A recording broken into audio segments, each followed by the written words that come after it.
গতকাল একটা ভিডিও দিয়েছিলাম যে অর্ধেক রাস্তায় গিয়ে আবার ফেরত বাসায় চলে এসেছি। আসসালামু আলাইকুম, কেমন আছেন সবাই? আলহামদুলিল্লাহ আমি অনেক ভালো আছি। গতকাল গ্রামে যেতে পারিনি, তা আজকে ভোরে যাওয়ার কথা ছিল। কিন্তু ভোর ৬টার দিকে ঘুম থেকে উঠে দেখি তখনও বৃষ্টি হচ্ছে। তাই আবার ঘুমিয়ে গিয়েছি। আবারও ৯টার দিকে ঘুম থেকে উঠে দেখি তখনও বৃষ্টি পড়ছে। ফাইনালি প্রায় ১০টার দিকে বৃষ্টি থেমে গিয়েছে। সাথে সাথেই বাসা থেকে বের হয়ে গিয়েছি। কিছু দূর যেতেই আবারও বৃষ্টি। এত জোরে বৃষ্টি পড়ছে যে এর ভিতরে যাওয়া কোনোভাবেই সম্ভব না। এইদিকে দেখেন, হোটেল রেডিসনের সামনে দেখলে মনেই হয় না যে বৃষ্টি হয়েছে। ৩০০ ফিট চলে আসলাম। এদিকের রাস্তা দেখলে মনেই হয় না যে এদিকে বৃষ্টি হয়েছে। আমাদের গ্রামে যেতে ৩০০ ফিট থেকে আরও ২০ মিনিট সময় লাগবে। এই জায়গাটার নাম হচ্ছে পূর্বাচল গজারি বন। যারা দেখেছেন তারা তো অবশ্যই জানেন জায়গাটা কত সুন্দর। একটু সামনে গেলেই ২ দিকে বন, মাঝখানে লেক। জায়গাটা আরো বেশি সুন্দর। এদিকে দেখলে মনে হচ্ছে বৃষ্টি হয়েছিল। আর আকাশে অনেক মেঘও জমে আছে। তাই সব মিলে ওয়েদারটা অনেক ভালো লাগছিল। একটু সামনে যেতেই চিন্তায় পড়ে গিয়েছিলাম, কোন দিক দিয়ে যাব। ৩ দিক দিয়ে যাওয়ার রাস্তা, কিন্তু ৩ সাইডেই পানি জমেছিল।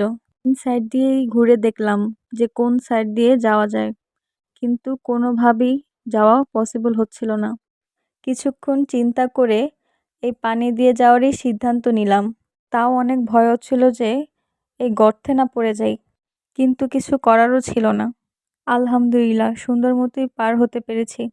কিছু দূর যেতেই চলে আসলাম ঢাকা চিটাগং বাইপাস। এখানে বাইপাস রাস্তার কাজ চলছে, তাই সুড়ঙ্গ দিয়ে রাস্তা পার হয়ে নিলাম। তারপর পাম্পের দিকে চলে যাব, কারণ গাড়িতে একটু তেল কম ছিল। একটু যেতে না যেতেই সামনে পেয়ে গেলাম সরকার ফিলিং স্টেশন। এখান থেকে তেল নিয়ে আবার রওনা হলাম।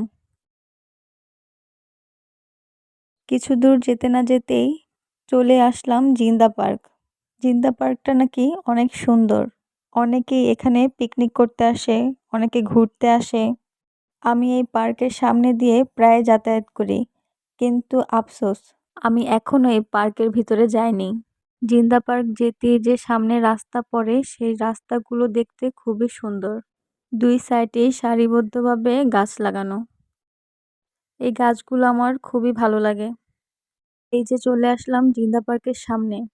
এটাই হচ্ছে জিন্দা পার্কের গেট। এই পার্কটা অনেক বড়। এখান থেকে কিছু দূর যেতে না যেতেই সামনে পড়বে এই এলাকার চেয়ারম্যানের বাড়ি। বাড়িটি দেখতে খুবই সুন্দর।